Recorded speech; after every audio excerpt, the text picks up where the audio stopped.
Devil May Cry has 5 bosses. One is a giant lava spider. One turns out to be your brother. One is a massive bird, and it might be the best one in the game. That's the thing about Devil May Cry.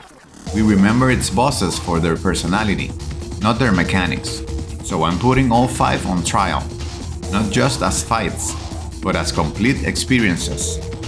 Each boss is scored across 3 categories, up to 5 points each, 15 total. Only one walks away with the crown. Visual menace. Does it look like an immediate threat or a concept that ran out of budget? Combat design. How well is the fight actually built? Does it challenge you in interesting ways? Devils never cry. Does it make you feel something? Anger, empathy, or sadness? Let's rock, baby.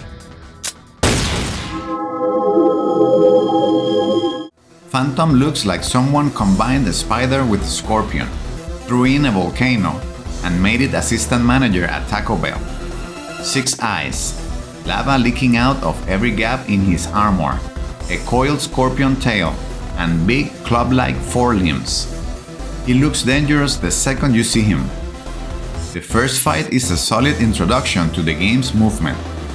Big arena, obvious weak point when it opens his mouth, and a surprisingly complete moveset for someone whose first move is dropping through a cathedral ceiling just to tell Dante he's too small to bother with.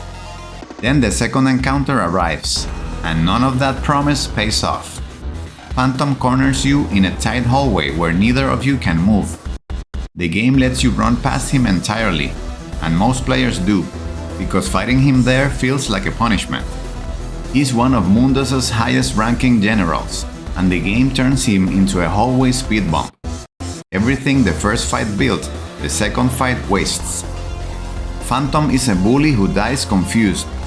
He spends the game calling Dante small, gets beaten twice, and sees Sparda's silhouette in Dante's shadow as he dies. He passes away without ever understanding that the person who beat him wasn't even the one he was scared of. Dante says, "Sweet dreams." That is the complete emotional range of this fight. He's got a chest cavity full of swirling demonic energy where an actual body should be. A skull made of multiple bird skulls fused into one grotesque shape. Red lightning cutting through dark feathers. He shows up inside a storm, and the Coliseum fight frames him against an open sky with nothing else around. Dante tells him to flock off. Block off, Featherface, or you can stick around and find out the hard way. That is the correct response to a giant bird materializing from a thunderstorm to ask about your parentage. The fight that follows actually has real variety. Lightning curtains that look undodgeable, off-screen dive attacks, energy bombardment from the air, and a massive coliseum that actually fits his size. The eldest and most loyal of Mundus' servants. He knows exactly what Dante's power means for his chances. He fights anyway, 3 times, because loyalty is all he has left. In the first fight he comes in confident. By the third, he ends up pinned under a stone column with a broken wing, begging Mundus for one last surge of power. Mundus responds by executing him with blue lightning while Dante watches. Griffon screams his master's name. Mundus laughs.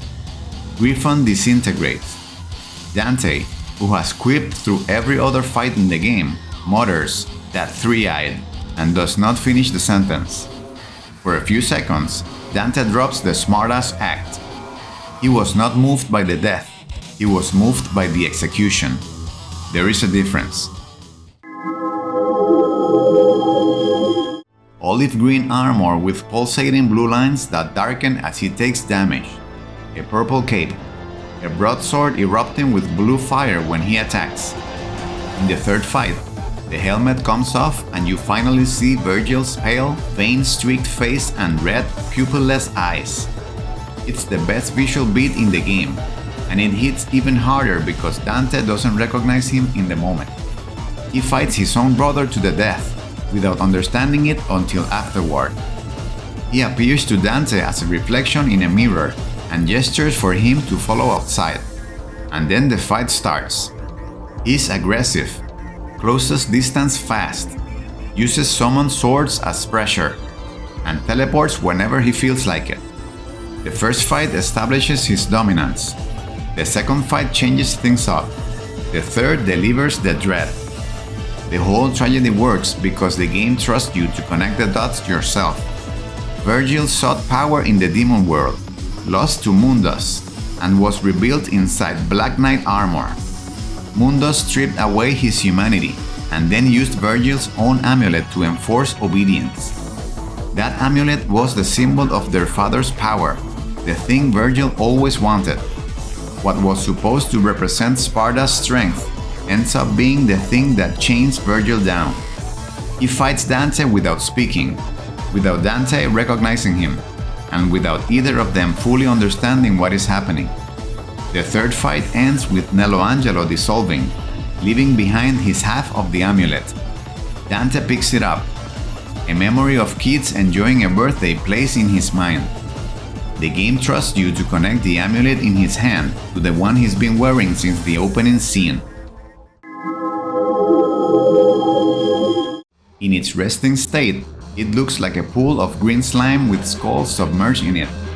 When it activates, it pulls itself together into a gray armored hull covered in demonic runes, with exhaust pipe structures rising out of its sides. A living tank, no face, no expression, no intent. It just activates and goes. Machine gun energy orbs, a boomerang made from its own body, a spear that shoots out of its sides, homing missiles you can reflect back at the core, beam attacks from the end caps, and in the third fight, a net attack that traps you if you don't cut through fast enough. It can also absorb Dante's Devil Trigger energy and use it against him. The problem is that all three fights are solving the same puzzle. Expose the core, hit the core, stay alive until the core comes back. Nightmare gains new attacks, but it never gains a new identity. By the third encounter, you know exactly what the game wants from you. A design this imposing deserves a fight that lives up to it. It doesn't get one. The underworld sections, where getting absorbed drags Dante into a pocket dimension to fight twisted echoes of Dante's past, are genuinely interesting and easy to miss. It's unclear if Nightmare has a mind, which is the most unsettling thing about it. It is a weapon. The only emotion here comes from outside. Trish picking this exact fight to betray you, and those underworld enemies that feel like warped memories given shape. Neither of those things are Nightmare's doing. Nightmare is just the stage where other drama plays out. His primary form is a majestic, godlike statue. An aging, muscular bearded man with feathered wings, somewhere between Zeus and a Renaissance painting of God. Once damaged enough, the true form emerges. A writhing mass of living tissue with 3 eyes and multiple hands. That hideous thing hiding under the godlike exterior is the best visual payoff in the game. It looks like something the legendary Dark Knight Sparta would have died fighting.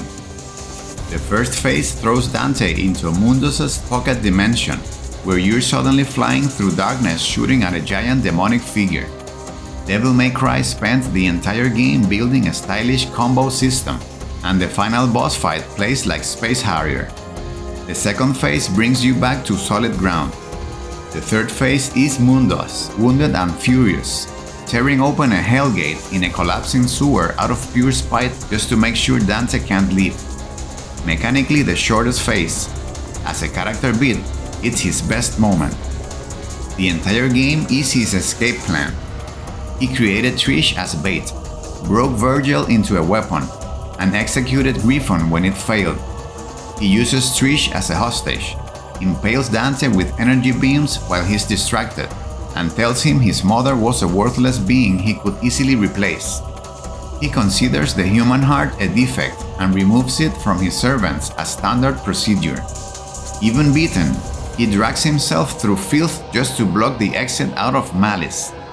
He isn't beaten by Dante alone. Trish returns, gives Dante her power, and that combined force is what finally sends Mundus back. That act of selfless sacrifice proves his whole philosophy wrong in the moment he loses. Phantom gets 7 points out of 15. Looks the part. The first fight earns the score, the second fight gives it back. Nightmare earns 9 points. A great visual concept repeated until it stopped working. Mundus scores 12 points. The widest gap between presentation and gameplay on this list. A legendary villain, just not a legendary fight. Griffon gets 13 points. The most complete boss overall. Great design, a clear story arc, and an ending that lands harder than anyone expected. Nelo Angelo earns 13 points. The game's best fight and its deepest tragedy. A boss battle built on a mystery the player solves moments too late. Griffon ties Nelo Angelo with 13 points each, so we need a tiebreaker. Since Devil May Cry is ultimately about Dante's story, the extra point goes to whichever boss gets the strongest visible reaction out of him. Tiebreaker. Would Dante care? Dante watches Griffon's execution happen in real time, right in front of him, committed by the villain he's trying to reach. He stops being cool for a moment. The reaction is visible, immediate, and involuntary. Dante finds the amulet and experiences grief in silence. The reaction is profound, but it happens afterward, alone, and entirely inside his own head. The tiebreaker rewards visible human reaction. Griffon gets it. Griffon wins. Devils may never cry, but when Mundus executed Griffon, Dante came close enough to notice. What about you? Let me know in the comments which boss deserves top billing. If you enjoyed this video and would like to support the channel, click the join button to become a member. See you next time.